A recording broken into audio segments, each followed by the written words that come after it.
Upper heart. Day 1, external obstruction. Finger. So for the limb part, itong Cloaca, yung puwet.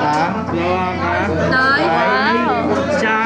Elongated ankle, pes or foot, toes, and then Nice one!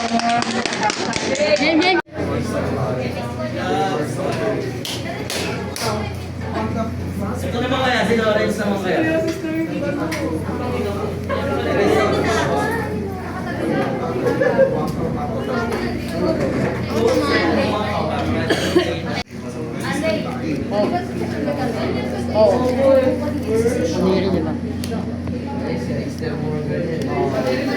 Ako yung ano nga tawag?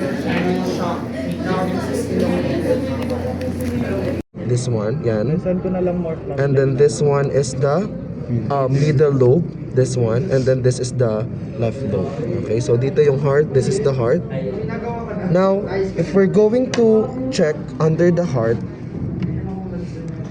okay, may makikita kayo dyan na maliit na sac like structure. This one, medyo nawala na kasi yung laman niya. But this is the gallbladder. This one, ito, yan. Yung bilog na yan, na sac. Okay?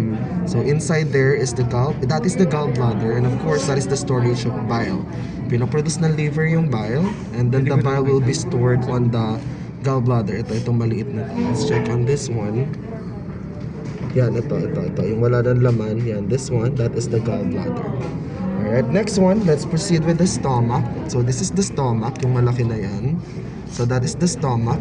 And then connected to the stomach is the small intestine, this one.